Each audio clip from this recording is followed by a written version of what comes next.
I'm going to say it right now. I think Rafe does really important work, and I always am recommending what he's doing. I hope this video shows you the depth and the seriousness of what he's doing and why it's so pertinent and relevant to the meaning crisis and to the way in which right now the domicile aspect of the meaning crisis is really being exacerbated in ways that I think are going to have some pretty serious mental health impacts. And there's an alternative way to go forward. We do not have to just sort of suffer domicide and the mental health deterioration that comes from this exacerbation of the meaning crisis. There's alternatives we can make use of, and they work. And Rafe is here to show you and to tell you, to exemplify the fact that they do work.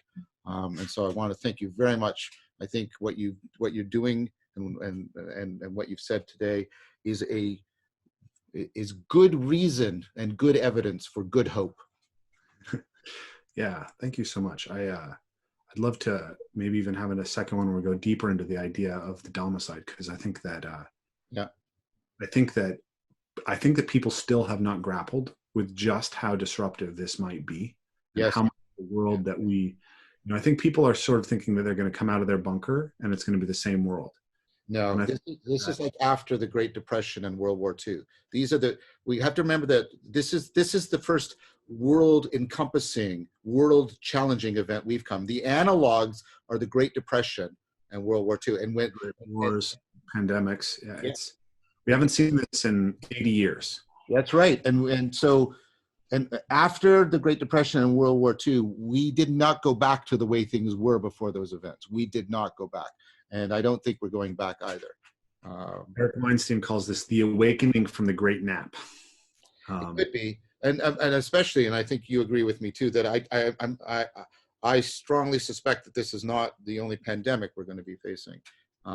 So there's a real worry about that if we don't change factory farming, wet markets, and a lot of other things. Also, melting the permafrost and slashing rainforests and redirecting ocean currents and air currents. Like, we're doing a lot. We're messing around with a very, very complex system in a really haphazard way. Absolutely. So I think that if the thesis is correct, that essentially, let's say we had an identity, we had a home to some degree.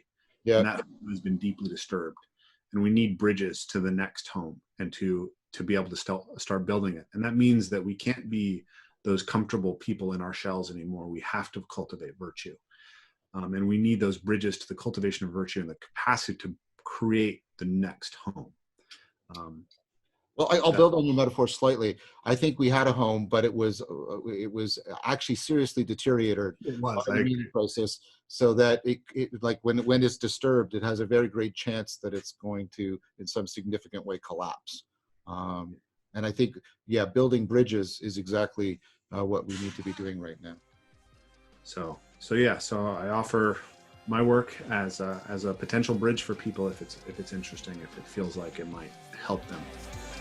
The whole point about the metaphor is we can't win by playing the game.